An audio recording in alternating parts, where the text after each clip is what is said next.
Hello, John here. As you may have detected, we're not around this week, we're on holiday. So, in my free time, for free, for no money, I have concocted a best of.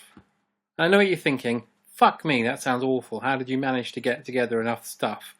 Well, it was a long, arduous process, and I'm hoping that I'll be rewarded with sexual gratification from strangers. But until that day, enjoy the best of Ayass and Rain, if that actually exists as a phrase.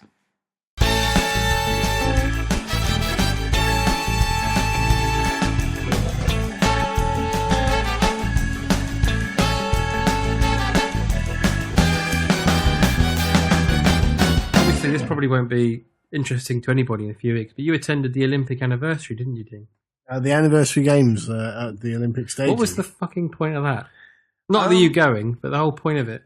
I think it was basically to try and make some more money to pay back the billions that was spent on the Olympics. It reminded me of if you used to go out with a girl that you really liked and you had like really good sex, and then you met them again and wanted to get together again, but just to recreate the sex, and it was never as good. And you just realise you're all going through the motions, quite literally. And that it won't be the same. That's what this anniversary meant. Well, you see, I never actually got to go to the Olympic Stadium first time around. I went to the Olympics at the XL, but couldn't get tickets for anything. So I suppose in that respect, it was like seeing a girl that I'd known a year ago, but hadn't actually been able to have sex with. Yeah. And then say, look, while we're here, do you fancy popping back for a quick By which point, though, billions and billions of tourists have been through her and have slightly tainted it. Couples, Yep. Entire families in some instances. Families, children, animals. Yes, yeah. Paralympians. Indeed, Paralympians. Which entails equipment with wheels, or blades. Ramp access. Yeah, exactly. And I tell you, he's kicking himself though. The fellow who shot his girlfriend because he couldn't go to the Olympic anniversary. Would he be kicking himself? He'd miss. Yeah, but I mean, that was one reason I chose to go to the Saturday and not the Sunday of the Paralympics, because I was afraid that obviously every time the starting pistol went, everyone would duck and go, "Shit, it's Pistorius." So, which sounds like pistol. Yeah, I wonder if it's Afrikaans for bloke who shoots people. It could possibly be. We have to look into that. No. That I just remembered that one of the athletes in the anniversary games had the wonderful name of Justin Gayman. Oh yes, yeah. Which suggests a sort of exclusivity. Yes. Yeah. So he's Justin Gay Men. Yeah. Very good. Yeah. There was an email that I got sent, or a thing on Facebook I got sent a little while ago, which was sporting people with silly names. And obviously, because sport encompasses the whole world, a name that is perfectly normal in one part of the world can be very silly in this part of the world, such as I think it was a Trinidadian or a Caribbean sprinter called Gaylord Silly. Yes. And of course, your man at FIFA. Oh, Tokyo Sex Whale. Tokyo Sex Whale. It may not be pronounced like that, no. But hey, that's how we're pronouncing it. But I like Tokyo Sex Whale because it does make me think of something Godzilla might fight. So he's banished King Kong. He now faces the Tokyo Sex Whale. Is that like a sperm whale? Well, yeah. I was tickled in the week to learn that Cliff Richard in 2006 received a Portuguese knighthood. A Portuguese knighthood? A Portuguese knighthood. What's the difference between that and a normal knighthood? Well, I'm assuming that the Portuguese knighthood is a euphemism. It could be. For some sort of sexual practice. I mean, I'm alleging that. I'm not. It could be maybe where you kneel down, the Portuguese man just drapes his cock on either shoulder. On either shoulder, yeah. And then, would the cock resemble a jellyfish? Like a Portuguese man of war. Oh, I see. Yeah, because that could be where the Portuguese thing comes from. Maybe you just don't. You'd leave the hairs on the base to grow like tentacles, or you could shove the penis through a sort of bunch of candy floss to give the impression of being like a jellyfish. But obviously, you'd need to wash thoroughly. Oh, yeah, well, I'm sure. that goes without saying, doesn't it? Can you imagine going to your doctor with a case of some sort of thrush infection because you didn't wash the candy floss on your cock off properly? Yeah, I'm sure it's it's quite probably embarrassing. Yeah, I'm sure Cliff Richard hasn't done that. John this week has promised that this show will be gold. Yeah. For this very reason, you found a story from quite a long time ago that's suddenly gone viral this week on social media that comes from the Leighton Buzzard Observer. Is that right? It's the Leighton Buzzard Observer. Now I'm going to try and read this, listeners. Now this article is from 2004 or 2000, the 3rd of February 2004. But all of a sudden it's gone viral for no apparent reason. No, a friend of mine lives in Leighton Buzzard and has posted this on their Facebook page. Okay. And I took the time to read it. So I'm going to read this out. Go for it. And I apologise if I start laughing uncontrollably halfway through. If you do, we're not editing it. This is going in as is. Yeah. Here we go. Okay. So, a national newspaper expose has named and shamed Leighton Buzzard, labelling it the top spot in the UK for a sordid sexual activity called dogging. Oh, we're back to dogging again. Yeah, but this is noughties dogging. Not 90s. Not 90s dogging, no. A report in The Guardian gave an undercover account of an arranged meeting in some woodland near Leighton by a group of doggers, people who watch each other having sex in public spaces. Often, if invited, I also should point out there's not a capital O on the often there. That's terrible grammar. Yeah. If you're going to write an article about dogging, and for God's sake, get the grammar right. Often, if invited, they may join the voyeuristic spectacle. The article, which featured in the guide pullout of the newspaper, went into disturbing detail, explaining how more than 30 people, turned up to watch the seedy proceedings on a cold Wednesday night, and that 4 separate acts were performed within a half-mile radius. The report, which was printed last Saturday, claimed that Leighton was notorious among doggers nationwide for its discreet car park activities. I see. Yeah, the undercover investigative reporter, who I'm sure made his excuses and left. Yes, said, Leighton Buzzard, I find out from one of my eager fellow doggers, is number 1 for dogging in the UK. Hang on, his fellow doggers. Yeah. So isn't he basically there for admitting that he is a dogger? Yeah, I think he probably is. Wow. Looking for those badges. Yes. Yeah. He then adds, wow. You wouldn't think of it to look at it. I don't know what that means. I don't know, maybe, was he expecting, welcome to Leighton Buzzard, National Centre of Dogging? Yeah, twinned with... Please drive carefully. Twinned with the Hamburg Red Light District. Yeah. Yeah. Anyway, he says the article gave an eyewitness account of how an unattractive middle-aged couple... Well, they're never going to be lookers, are they? No. Were having sex in a Vauxhall Astra... Other cars are available. Yeah, in front of a critical audience, many of whom were filming. Sorry, a critical audience. Well, like a Barry Norman-esque figure. Just could have put a bit more vavavoom into that. Just not doing anything for me, I'm afraid. No, I'll have to give you a 5. Yeah. Yeah. So he said, many of whom were filming the proceedings. It said, as the couple began to perform a number of perfunctory lewd acts. Of what? Perfunctory lewd I don't acts. even know what that means. What do you mean? Perfunctory. I do think it just means basic, doesn't it? Why can you say basic then? Because they're trying to be flash. Oh, because it's from The Guardian, isn't it? It's from The Guardian, yeah. A couple of doggers get out their thermos flasks and start...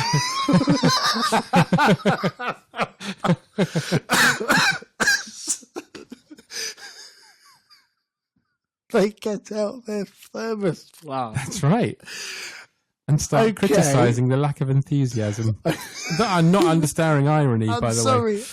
I'm sorry. I've now got the image of these 2 people in like little fold-out deck chairs with a cup of Bovril going, oh, that's terrible, isn't it? I think you've got the right image. I think that's exactly what's going on. It's not the most erotic scene that you could picture. No. But then it says, a couple tap politely on the car window and are invited to join the party. Doesn't sound like much of a party, does it? Well, it depends what's in the thermos flask, I suppose. That's true, yeah. It is developed by NASA, of course. Dogging? No. The thermos flask. Yeah. Dogging in space. Could be a whole TV It series. could be. I'm sure Channel 4 are working on it. Yeah. Or 5 even. Down the road, a group of 4 young people are putting on a spectacular light show. Are you thinking what I'm thinking? Are you thinking Cirque du Soleil. Jean-Michel Jarre?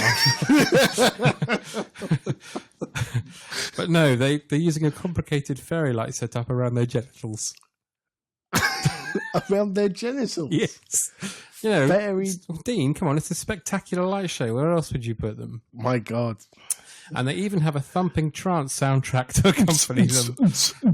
He's going to tell you, for someone who, for seeing the article, was basically disgusted by this, they're going into a lot of detail, aren't they? Yeah. To air their disgust. But there's good news, Dean. Is there, For John? the people of Leighton Buzzard. You know how towns, like we were talking about earlier, town signs have little slogans sometimes. For instance, Worthing says Centre for Business. Does it? And tourism. And death. Yeah, essentially. Essentially. But there's good news because it says here that dogging is said to be one of the fastest growing leisure activities in Britain. So that's something they can put on their sign, isn't it? Centre for the fastest growing leisure activity in Britain. Dogging. Yeah. Twinned with Hamburg's red light district. Yep. With some dogger news groups and websites boasting more than 20,000 members. Now, I'm not sure if that means there's people that's logged in or 20,000 cocks. Yeah. One national dogger website, the LBO, found on the internet. Hang on. They're now giving us the website names of dogging websites. This is how disgusting they are. I've read that wrong. Sorry. LBO is the Leighton Buzzard Observer, of course. Now I'd like to point out that the Leighton Buzzard Observer is not a dogging newspaper. No, although it likes to think it is by reading this. Clearly. Anyway, it highlighted the main locations for the activity around Leighton and even gave directions and details of how often action takes place there. Right, are they now going to give us those directions and the dates and times? Perhaps. This is amazing. Sorry, they're basically doing everything they can to say how awful it is whilst telling you this is where it is. It's like me getting a DVD. This porn DVD was terrible. You really shouldn't watch it, as I thrust it into your hands, the DVD that is. Yes. Are they not doing a sort of pastiche of society in general? And the joke's on us, really, isn't it? What, because we're reading it? Yeah. Cublington Spinney, the Kingsbridge picnic area between Stewkey and Dunton. John's had a stroke again. Sorry, I'm really bad tonight. I'll do that again. Cublington Spinney, the Kingsbridge picnic area between Stewkey and Dunton, Ashbridge Car Park, and the car park near Woburn Golf Club on the way to Bow Brickle were all mentioned as regular dogging sites. Oh my fucking God. Okay, so they are actually now telling you, if you live in Leighton Buzzard, here's where you can go dogging. The picnic area on Ivanhoe to Aldbury Road was also highlighted as a prime spot. Jesus Christ. It was described on the website as a picnic area near Aldbury. From Ivanhoe past the old windmill and bare left on the road to Aldbury. They might as well just print a fucking map up. Well, they have, because they put... This is local journalism at its finest, isn't it? A large picnic area is on the right brow of the hill. Action most afternoons and evenings, which is something you'd expect to be found written on the back of a toilet door. Yeah. The picnic car park off the A4146 Stoke Road near the Three Locks pub was described as good for car park fun after dark. The website also included several personal adverts from keen doggers looking to meet strangers. From who? Keen doggers. Oh, sorry, I thought you said King Dogger. It's like, I'm King Dogger. Everyone must get through me before they can be allowed into a dogging club. If you are King Dogger, please do get in touch. We'd love to hear from you. Oh, they'd love to, but of course the first rule of dogging club is you must go to the picnic car park off the A4146 Stoke Road near the Three Locks pub. And wrap fairy lights around your genitals whilst being accompanied by a thumping trance track. I love the idea of King Dogger, because it reminds me of King Dog. If they got together, it would be like a really good double act. Or some kind of perverted Jungle Book, maybe. So I'm the king of the swingers. Yeah. The Jungle VIP. I've just realised. What's the Jungle Book about dogging? King Louis is actually King Dogger. Mm. Oh, my God. I won't be able to watch that again. No. Well, I will. Yeah. But obviously, I'll be aroused. So, the website also included several personal adverts from King Dogger, and Keen Doggers looking to meet strangers. So this is a message from a man who hoped to meet up with a couple. He says, perfect gent, male dogger, looking for discreet liaison with a couple who like to take a daytime risk. I like the way he says perfect gent, male dogger. So he's actually saying he's the perfect dogger. But he's also a gent. Well, yeah. He basically opens the car door for the lady to get in before he nips round the driver's side. And sticks his cock in her mouth. In front of an audience of onlookers and possibly Stan Collymore. I'd imagine if they're gentlemen, when he's finished, you'll get a...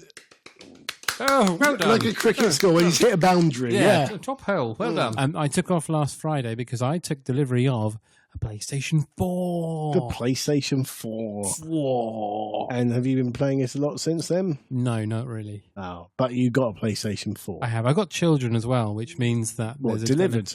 No, okay. I already had them. Right. It means there's a delicate balance. I have very small windows of opportunity.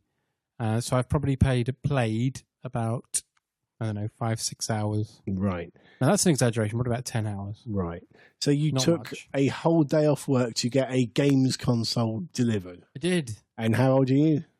I'm 36 and a half years old. Brilliant.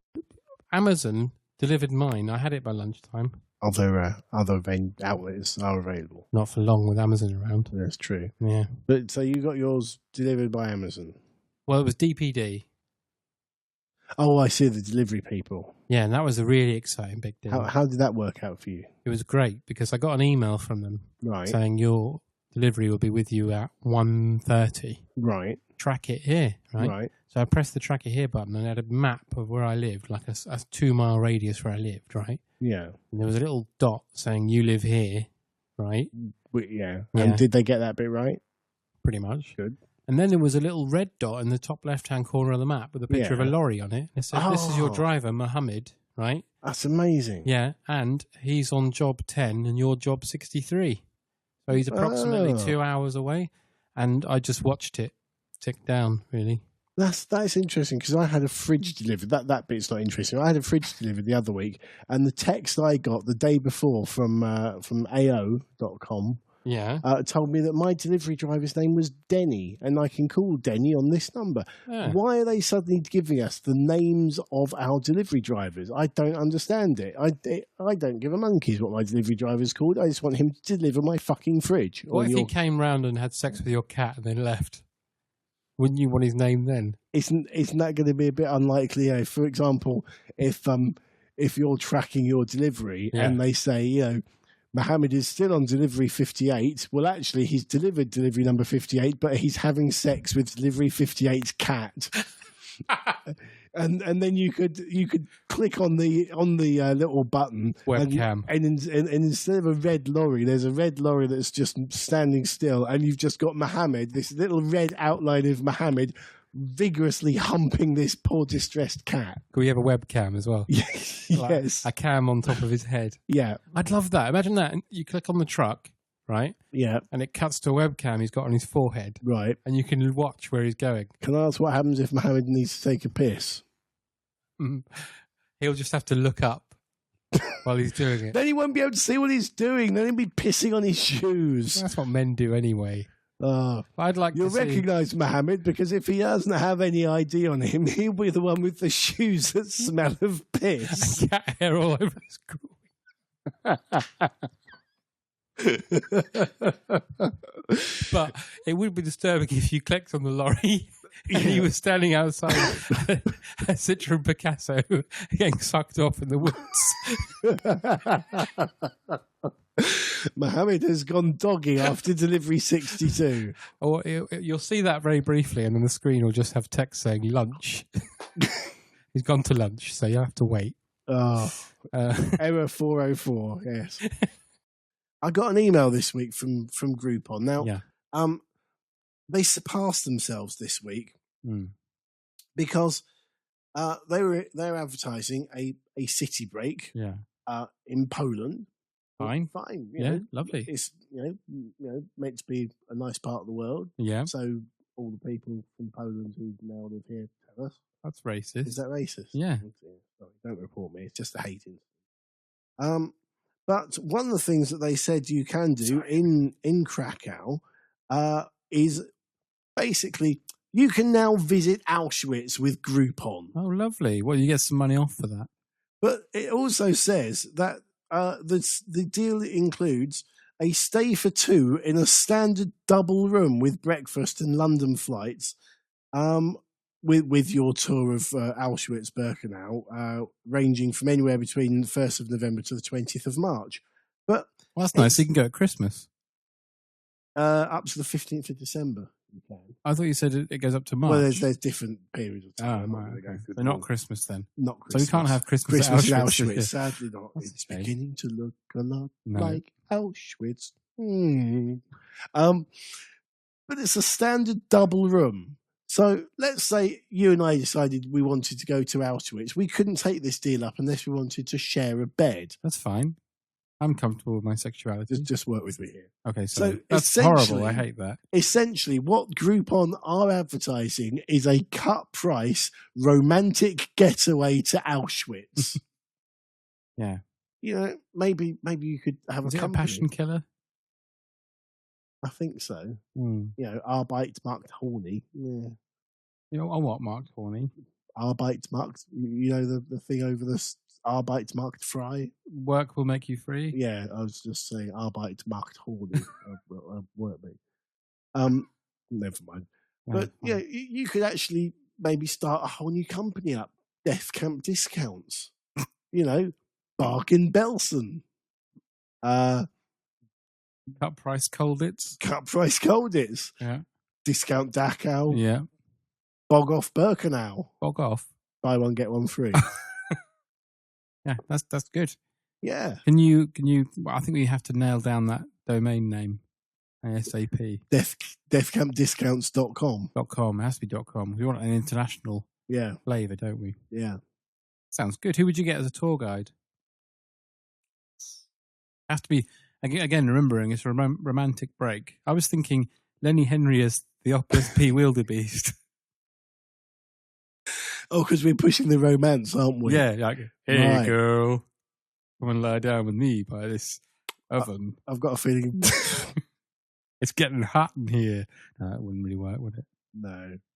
But when I was on the Watford Observer website, it's story, the gift that keeps on giving. It is. A story caught my eye, which I'm going to label as the wonderful and imaginary world of Leo Sayer.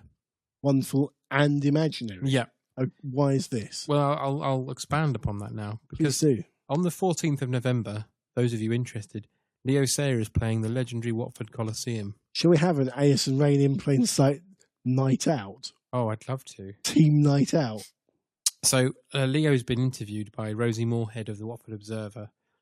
And I think what Leo's done is to promote his show, he's basically embellished a lot of facts, I think. He got a bit carried away, bless him. So I'll just give you some highlights. He says, Leo Sayer is 2 hours late for our phone interview, which already makes me think he's unprofessional. How rude. Has he forgotten? Got caught up with other interviews? He's calling from Australia, where he's lived for the past 9 years, obviously since he left Big Brother House because they wouldn't let him wash his pants. Oh no, that was John McCririck, wasn't it? I never saw Leo. No, I didn't see it. I just keep seeing it on clip shows. He threw a hissy fit and wanted to leave. I think John McCririck threw a hissy fit, something about not having Diet Coke. It was Leo Sayer who wanted to wash his pants. Anyway, so she says he's called from Australia, he's been living for the last 9 years, and he's 11 hours ahead. So it's late Friday evening there. Maybe he felt like dancing. So already, this is the quality, the standard of journalism. Yeah. His agents and press people are calling and nobody can get hold of him. A slight sense of panic is starting to set in. Maybe he's panic or relief. Maybe he's having a strangle wank. I think he's probably doing that. Yeah. Down under. And then the phone rings. My darling, I'm so sorry, he says with his English accent now with an Australian twang. Yeah, flaming galah! People would just not get off the phone. There's so much going on. I'm on conference calls. No, you're not. I've got a huge song called No Fracking Way, which is just about to go viral globally with massive filming that we've been doing. Leo. It's not, is it? I've got Yoko Ono and lots of people on board. No, Again, Leo. that's not happening, is it? Leo, no, you haven't. I'm so angry about this. There's kids suffering from skin cancer, dead animals and birds, no fish in the rivers. It's dreadful. He's talking about the fracking, I assume, not Yoko Ono. Leo, there are fish in the rivers. And he's off for about 10 minutes telling me about welcoming Prince Harry to Sydney Harbour on a cruise ship with the village people singing in the Navy. Again, What the fuck? none of this is happening. What the actual fuck, Leo? Leo, what have you taken? How amazing the Rolling Stones are, and how he got lost on the Watford Ring Road when he was in the UK this summer for the Grand Prix. The Watford Grand Prix? Is it easy to get lost in the Watford Ring Road? It is, to be fair, it's a complete fucking nightmare. Is it one of those? Is like there's one in Coventry, which is essentially roller 6 to get off the ring road. Yeah, it's pretty much like that. Right. But especially if you're like 3 foot tall and can't see over the steering wheels, I'm assuming is going on with Leo Sayer. I've got a feeling he's either from or had some association with Brighton before. But anyway, He's probably just because he's a bit of a twat. Yeah. So basically, Leo's talking about how he's in town on this tour to celebrate 40 years since an album of his that had a song on it that did quite well. So Leo describes it as a high-energy show with a lot of moody ballads in speech marks in there. Sort of chronological in building up to the biggest hits, he says, hits. When I need you, long tall glasses, more than I can say, how much love, and you make me feel like dancing. Let's be honest. The only one I've heard of. That's the only one anyone's heard of. It rocks, he says. The show also features some slightly well-known numbers, slightly less well-known numbers, i.e. all of them. Looking back, you'll find highlights. This is all in speech marks, so it's from Leo. Hidden gems, things you didn't originally think of including. So we've got songs from the 1990 album Cool Touch. Never heard of it. No one bought that. And Voice in My Head from 2005. Never heard of it. No one bought that. Which weren't that big. It really is a complete collection of everything I've recorded. No. Just played You Make Me Feel Like Dancing, Leo, and fuck off. Home. Yeah. But here we go. It says, this is the best bit. Leo puts his timeless appeal down to simply the songs. That doesn't really make sense as a sentence, does it? Not really, no. But No. is the fantasy world of Leo Sayer going to get better and better now? He basically sticks it into fifth gear now. Okay. He says, and all that has been true of Leo's songs from the start, when he had his first number one hit with You Make Me Feel Like Dancing, he says, I won't do the voice. I was shopping in Saks Fifth Avenue, trying on some trousers. Which obviously we all know is the best way to celebrate an achievement. Like the man with the 10 stone testicles. And I came out of the changing room and somebody shouted, "Hey, that's him. He's number one." And I got carried out of the store onto the street and put on two big guys' shoulders and carried down the street with everybody singing my song. The cops were stopping the traffic. People were hooting horns, and we got to the plaza by the hotel where I was staying, and the concierge came out and joined in, cheering me and everything. What a wonderful way to go to number one. I felt on top of the world. Right, none of that happened, did it? Can I ask a question as well? Yeah. Does that mean that he essentially stole a pair of trousers? I think this is what he told the shop the next day. Yeah. Mr. Sayer, you were in our shop yesterday, and then you weren't, and you stole trousers? No, someone came in and said, "Hey, it's that guy, he's number one," etc., etc. So yeah, I think what he's essentially admitting to there is he's a shoplifter. Right. If only Winona Ryder had a number one hit single. She'd be fine. Yeah, so Wiggins picks up his knighthood. Yes. And it made me think, we are just giving knighthoods of late to people who are quite good at something, aren't we? Well, he's just ridden a bike. He's not like... Yeah, but he's won, cancer. 2 Tour de France's and... I don't know. Not Francis. 2 Tour de France's Reyes. Yes. And he's won a Is few... it 2 or 1? I don't know. I thought it was 2. And he's won a few Olympic medals. And apparently he's not on drugs, which is... Maybe that's why he's been knighted for winning bicycle races whilst actually not being on drugs. But he does like Paul Weller, so I probably wouldn't have knighted him. Anyway, it made me think that, because there was that woman, what was her name? Ellen MacArthur? Oh, I hate her. She's a cunt. She went round the world in a boat Allegedly. on her own and got a knighthood. And didn't she fuck it up and get lost or something? Or? Something like that. But it made me think, right, listen, we had 100 wanks in one day. God. Would we qualify for a knighthood? You couldn't do it. But imagine if you did. But you You'd have the Guinness impossible. World Records around here, and that book goes around the world, so it would get international attention. You'd probably have Fox News around here, filming you doing it again, just to prove it wasn't a one-off. Mm. And within a year, you'd be like on the front of All Bran or something. So Dean Ayass eats All Bran. It's the All Bran 100 times in one day. It's the All Bran that gives me the energy in the morning to have my 100 wanks a day. Yeah, and you could even have you doing it, the last one at 1 in, and rather than any effluence coming out, just like a shred of All Bran. It would just be dust. Yeah. It'd be red raw. But it would be All Bran dust. Scientifically proven that All Bran gets you over the line. Anyway, this is just a thought. But when you're getting to that point, like with Chris Hoy, he was advertising Bran Flakes? Bran Flakes. Okay, so I'm thinking All Bran because they haven't got a sportsman. Yeah. And you would be a sportsman. It's only a matter of time before you get the phone call from the Queen saying, "Do you want a knighthood?" It's not really going to be in the Olympics, is it? Well, how would competitive wanking work? Again, I think it would just be in the same way that weightlifting. Would it be speed or distance or trajectory? It would be endurance. Right. It would be a time thing. So if you're like, Johnny come lately from Switzerland, so to speak, starts and finishes after a minute. Yeah. He'd fall away. It's like a race, sometimes a horse race, if you like. Some horses fall at the first hurdle. You've got to keep going without letting as Alan Partridge would say, keep the wolf from the door. Yeah. I see. So it's the longest you can go without. So it would be like the 300 metres, but instead of 300 metres, it'd be like the 24 hours. It probably wouldn't take that long. Let's go back to Edgbaston now, where Dean Ayass, representing Great Britain in the 24-hour wank.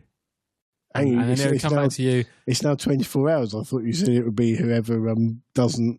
Well, there's a time period of 24 hours. If you're still going at the 20, it's 18 hours and everyone else has gone, I think you'll win. I think you need to think this through more. Or you need two separate disciplines, the speed and the endurance. But I don't think speed's got anything to do with it. Or the lack of speed. It'd be purely endurance. Whoever's still standing at the end, as it were. Yeah. Do you think you're obsessed? No. And then after that, it would only be a matter of times where instead of Wiggins, we'd turn up in our flares. Right. We'd say, "Thanks, Your Majesty," and then we'd go to shake her hand, and she'd be like, "No, you're all right." Yeah. But I have to say that as far as I'm aware, it could very well have been the first time I've actually walked into a PC World. I can't really remember. It's not one of those things that stands out in your mind. But I must say that as I walked in there, the first thing I thought of was Gary Glitter. They should use him in the adverts. Yeah. Because after all, security checks and all that. Security. Yeah. Last week we were talking about, or a couple of weeks ago, we were talking about, how Jeff Capes could front a sperm bank campaign. His Capes. Yeah. Maybe you're right, Gary Glitter. Because I could say to Gary, "We're in the world as PC World," and he could say, "Oh, don't fucking ask me. Ruin my life." Yeah. Make it like the Go Compare adverts where they were trying to get rid of the opera singer. Yes. Yeah. And at the end, they could just go, "I'm a pedo, in the slammer I am." Yeah, he's isn't he facing trial again? Again, yeah. Yes. You got like one of those Costa cards. They stamp it. Loyalty. Loyalty card. Ah, yes, sex offender loyalty card. Yeah, I think he has. Maybe if he gets done for like 10 separate offences, he doesn't need to sign anymore. That's right. They just, put a tracking device. But you won't get a get out of jail free card. No, that's not going to happen. No, only in Vietnam do you get that. Maybe they'll put some sort of chip in his anus so they can just track him wherever he is. McCain's? Yes. Curly fry. Yes. In his anus. There you go. I think that's one surely for Cameron to consider. Yep. Just putting a microchip inside the anus of every sex offender so you can just track where they are. Colonel Gaddafi, stop killing people. Oh, that was on last night, wasn't it? The Colonel Gaddafi show. Yes, Colonel Gaddafi show. That sounds amazing. Hi, it's the Colonel Gaddafi show. This week, Ariel Castro and Michael Lavelle. And Kermit the Frog. For no reason. Yes. But Kermit the Frog. Yeah. Why Kermit? Well, he wears the colours of the Libyan flag. Yeah, and he's a nice guy. Yeah. But what I did like is... I patted him on the head. Yeah. At one point, does that mean if he patted Kermit the Frog on the head, he wanted to have sex with him? He wanted to put his hand up him. Yeah. They did mention that at one point Gaddafi did something bad. I can't remember now. They all there are lots of bad things. And most world leaders turned their backs on him. But the only person he could count on was his old pal, Idi Amin. Didn't he give Idi Amin some excellent advice? He did, because Idi Amin had gone on some kind of rampage, wiping out dissidents. Yeah. And he'd shot so many people that they hadn't actually got space to bury them all or dispose of the bodies. And they had this great clip of a golf course that was strewn with dead bodies. Yeah. And the advice Colonel Gaddafi, being a wise economic head on his shoulders, he told Idi Amin, having dead bodies lying around golf courses probably isn't going to do much for tourism in Uganda. You might want to clear them up. Sensible. Because obviously, if I'm thinking of going on holiday in the 70s, I'd have been thinking Spain, France, south of France, Spain, fuck it, Uganda. That's the place to go. I've heard golf's great there. Yeah. Well, there's a bit of a build-up on the 18th hole. Yeah, some bunkers and... What's your handicap? It's the dead bodies, really. Yeah. Imagine David Cameron saying that. Well, he wouldn't have the foresight to come out with that. He'd probably just say, do what you like, Iddy. Yeah. I don't mind. But they did basically mention that Gaddafi was, like Mallards and Chaz. Colossal pervert. Colossal pervert. Yeah. And would visit schools and pat the kids on the head that he wanted to basically be taken back to his palace to shag. Yeah. Yeah. Which it's funny, you wouldn't have thought Gaddafi was a terrible, terrible man, would you? You wouldn't, no. I don't know about you, but I was shocked. I thought he'd have a strong, strict moral code. I did. But, what I was thinking, right, was, the BBC have had a lot of negative publicity with, their employees in recent years. Yeah. Involving sex crimes. Yeah. And I think, at first I thought it's a bit ironic that they're broadcasting this, but then it made perfect sense to me. DLT, he might have said secure a titty while grabbing someone's boobs. Yeah. Allegedly, yeah. He's not really like Gaddafi. No. Yeah. It makes you readjust your moral values, doesn't it? Jimmy Savile might have fucked thousands of kids, but Colonel Gaddafi never did the marathons and never did much for charity. That's right. The BBC are basically saying, look at this man, Gaddafi, he was worse than Savile. Tell you what, in the 1970s, if I said to Colonel Gaddafi even, should I wear a seatbelt? He'd probably say, do what you like, I don't care. Fuck it, yeah. Whereas Jimmy Savile would have said, clunk, click. Every trip. Yeah. So I know who I prefer. Exactly. Yeah. So there you go. On the scale of global evil, Colonel Gaddafi, it's like evil top trumps. Yeah. Colonel Gaddafi trumps Jimmy Savile. He certainly does. Yeah. Savile, up your game. Yes. I'm sure they're up there now in heaven, having a conversation about who's best. Come on, lads. Forget it. You're both terrible. Yeah. But Gaddafi's a bit worse. But the greatest thing to possibly ever happen in court has been happening in London this week, involving the trial of famous publicist Max Clifford. Oh, yeah. No, sorry, what was his name? Sorry, Max Inchdick Clifford. Yeah. And basically, this trial is regarding whether he has, sexually assaulted, indecently assaulted a number of women over the years. Mm-hmm. But the entire attention of the court and the Court News UK Twitter feed that we both follow is not about whether Max Clifford has indecently assaulted anyone. No. But about the size of his cock. I'm sure if you asked anybody in the jury, anybody who's covering it for the press, and anybody involved in the case, what the actual trial was about to begin with, they wouldn't be able to tell you. They'd just say it's whether Max Clifford has got a tiny cock. Max Clifford, you stand here today accused of having a tiny cock. Oh. When the judge says guilty at the end, in the old days when you were to be hanged, they'd put on like a black hood. Yeah. Would he put on a tiny black little codpiece or something? A postage stamp. A postage stamp with a picture of a cock on it. Yes. Yeah. Max Clifford, I find you guilty of having a tiny penis. Take him away. It's amazing. Sniggers in public gallery as witness was asked to demonstrate to jury how Max Clifford got his, quote, tiny and useless penis out. Oh. Clifford's defence insists witness is lying because, quote, his is an average-sized penis. So he didn't want to hedge his bets and say it's big. Consider average. Yeah. Yeah. Clifford told 19-year-old of his manhood, isn't it tiny? It's useless. How can I satisfy anyone with this? And everything is followed by jury hears. Yeah. Then the best quote, the best tweet ever, Court News UK. Dispute over the size of Max Clifford's penis in court. More follows. A woman who says she was one of Max Clifford's victims says his penis was tiny. Max Clifford's QC denies he has a, quote, ridiculously small member and says it is, yet again, an average-sized penis. Should say I got it all in my mouth, no problem. Funny you should say that. A witness says Clifford's penis was no more than 2.5 inches erect and fairly normal girth. 2.5 inches erect. That's massive. Yeah. Hate to break it to you. Didn't Clifford also claim today that he's shagged Diana Ross?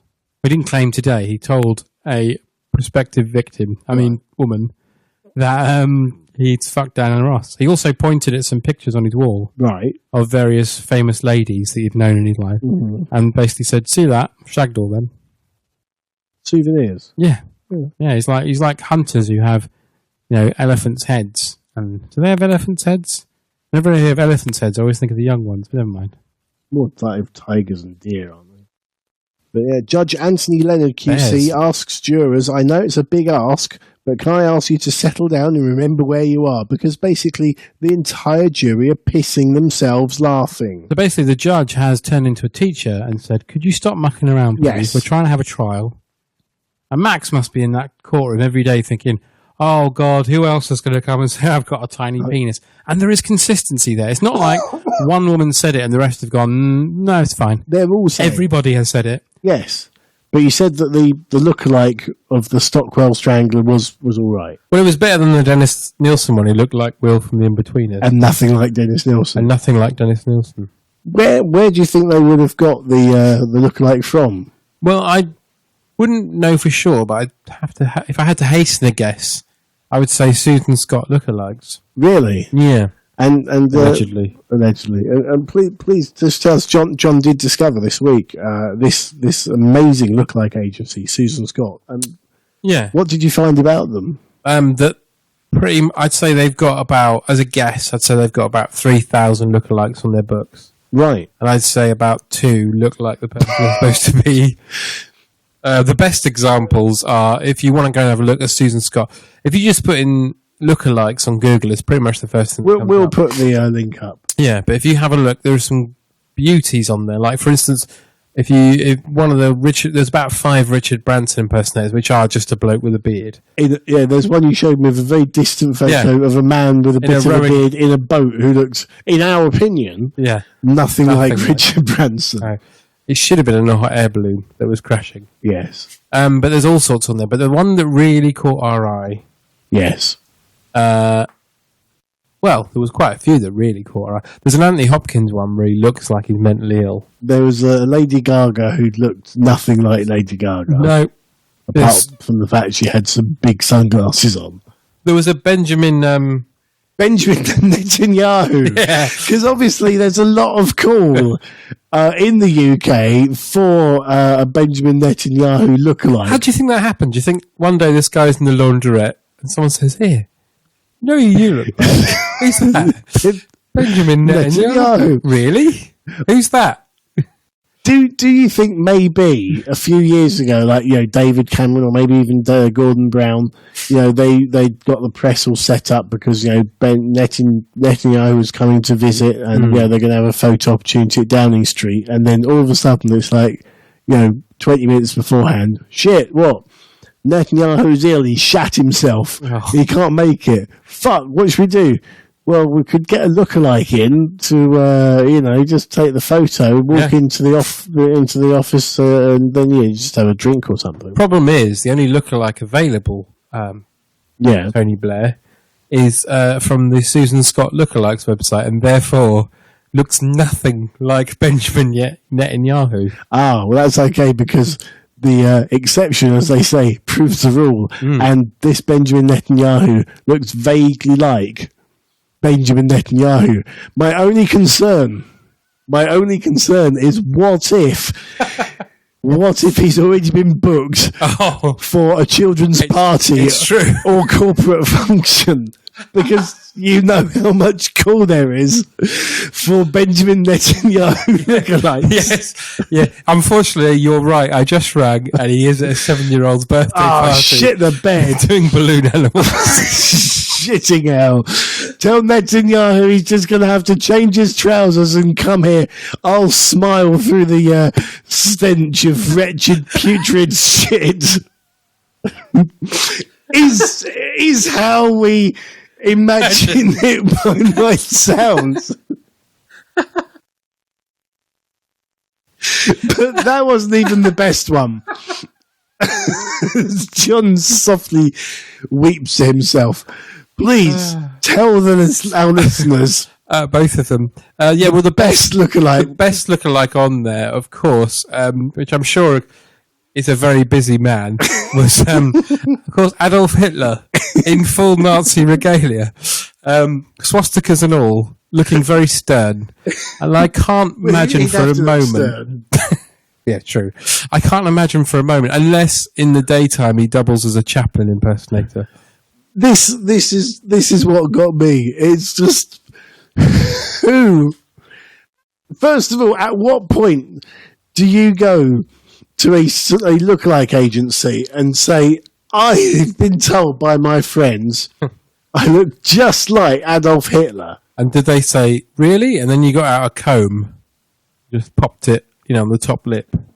Quite possibly. Yeah, and then they said, "Oh yeah, you do actually. You really look like him." Because I don't know how you discover you look like Hitler. No. At what point do unless you're that chap who goes into Asda? Oh yes, the man who went into Asda he didn't look like Hitler, but he just turned up to Asda in full replica Nazi uniform and did his shopping. Yeah. Did he get asked to leave?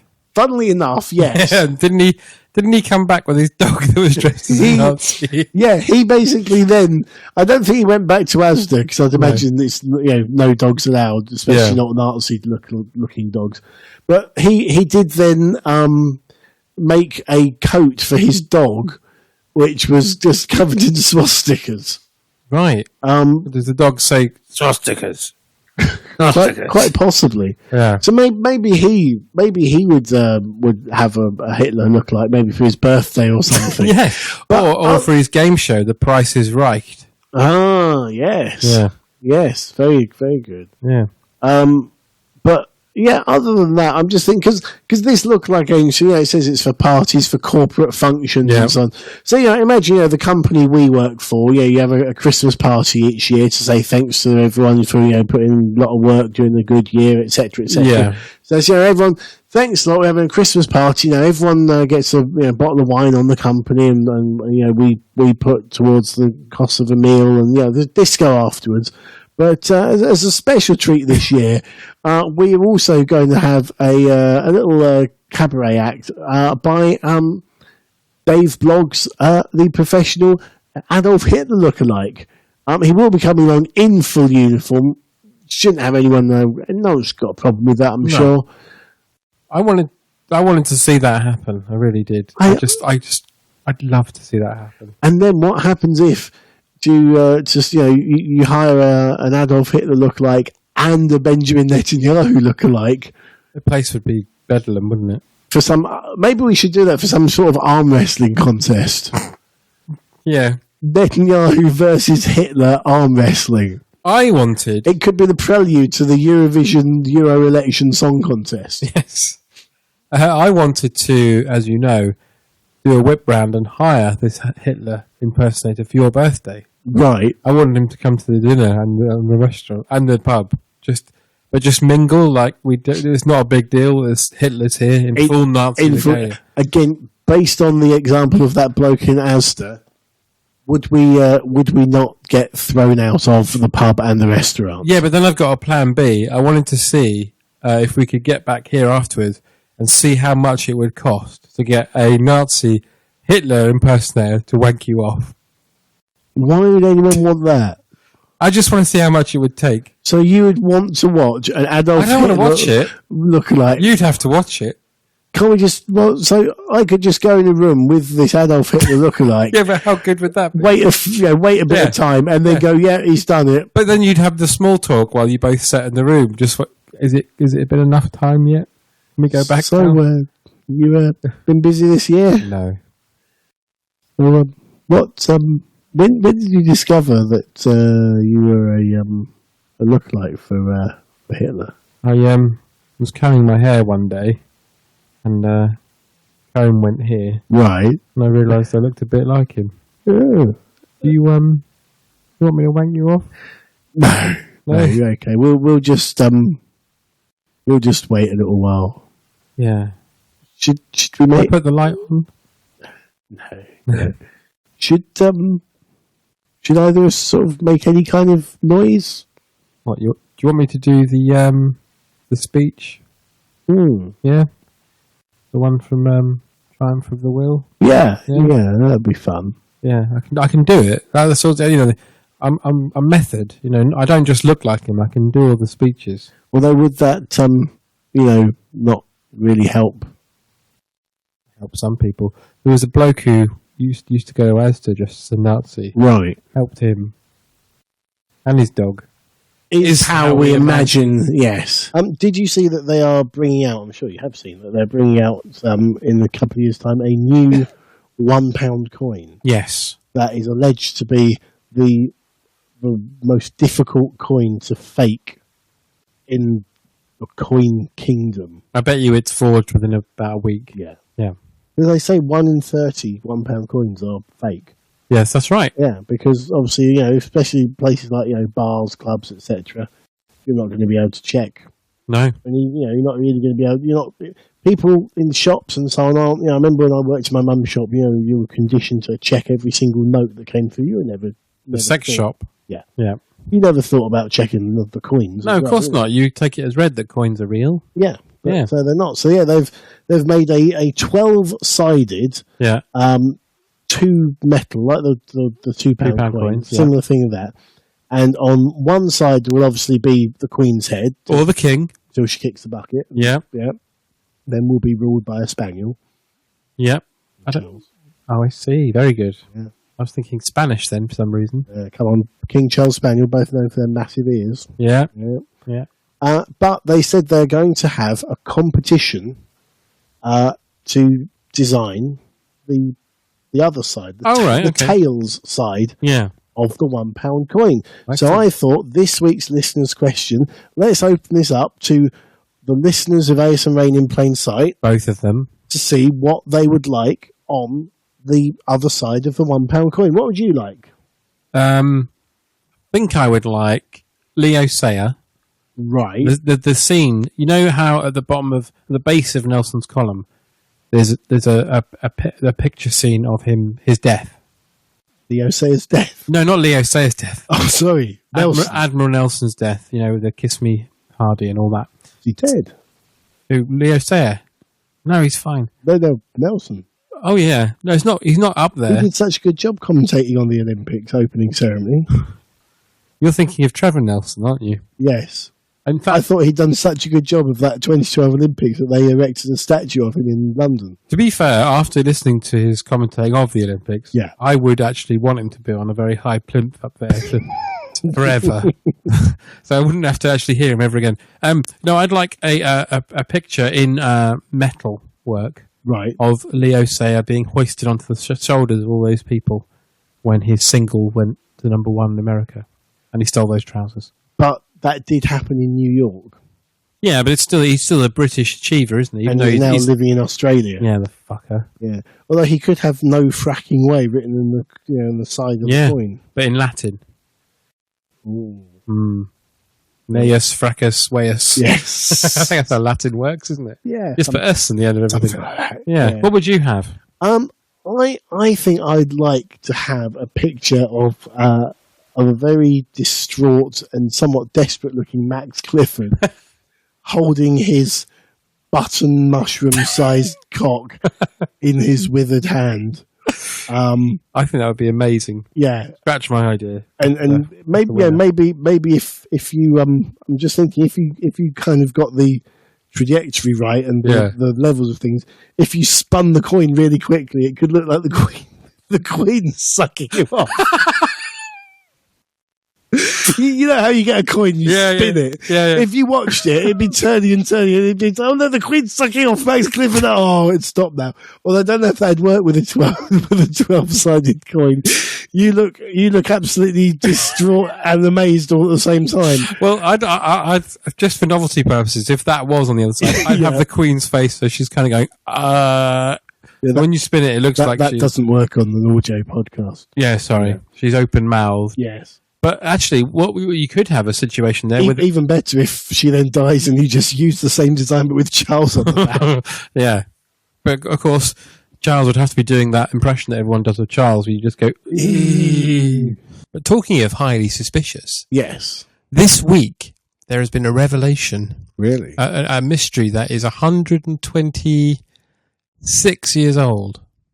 126 years old. It has been solved. Who fucked the Queen Mother? No. Oh, sorry. No. Jack the Ripper has been apprehended. Really? He has been caught red-handed. You say that. Red-handed. Not much flesh on those hands anymore. No. But yeah, they've solved it. It's done. Bish bash bosh. Case closed. It was Aaron Kosminski. He was has long been a suspect. Really? Yep. He's in the top 3. He was a Polish immigrant. Right. So already UKIP are annoyed. Come over here. Still murdering our prostitutes. They're gutted. They wanted him to be British. The top 3 suspects were Montague Druitt, who died just after the last murder. Who was he? Posh bloke. Right. The Queen Victoria's grandson was the suspect, but not many people thought. And the other one was Kosminski. Right. Because Commissioner Warren, who was police commissioner during the crimes, later on in his journals said he thought that Kosminski was the killer. So everyone went, it's got to be Kosminski. And it turns out DNA has proved it was him. How do they get DNA from this Kosminski fella? Well, they had a shawl from one of the victims, Catherine Eddowes, I believe it was. Right. She was holding a shawl when she was murdered. On the shawl was blood and semen. That classic combination. Yep. Which almost sounds like a hair metal band from the 80s. I was going to say an album title. Yeah, Guns N' Roses, Blood and Semen. So the blood is obviously hers. Obviously. And they've used a technique called, I can't remember now, the mitochondrial DNA or something like that, where they use it's where they use the smallest sample possible. Right. To determine the DNA. And they've done it with his existing family now, and it's a match. That must be really weird, though. If you get a knock on the door from the police, and it's like, "Hi, sorry to bother you, but can we take some spunk off you because we think your great granddad might have been Jack the Ripper?" I don't think they take spunk. Oh, I'm not interested then. They probably do a swab. I'd demand it was spunk. I would basically, if they wanted, I'd say to them, if you want my DNA, you've got to wank me off on the doorstep. On the doorstep? Yes. Yeah. You're not even coming in for a cup of tea. Or maybe on the sofa. No, on the doorstep, because what they could do is they could put, when they find a dead body in the woods, and they erect one of those white canvas tents, they could put that over your front door, right, so no one can see, and they wank you off into a Petri dish. And then you insist they do the test there and then. And they all have to wear those white all-in-one suits with the mask and the goggles. That's how you say the spunk doesn't show up. Yeah. Yeah. Yeah, and then they use one of those ultraviolet lights. And unfortunately, your trousers light up like a Christmas tree. I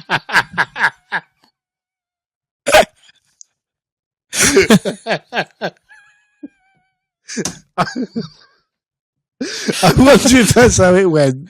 Yeah. I mean...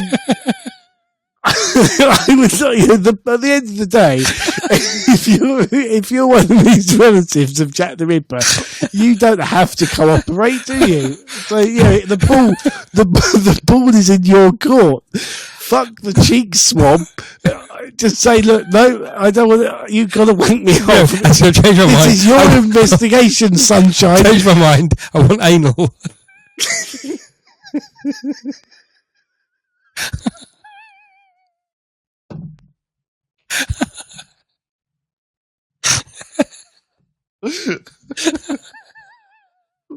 Well, I'm glad someone's found this funny. Should we go for a jingle?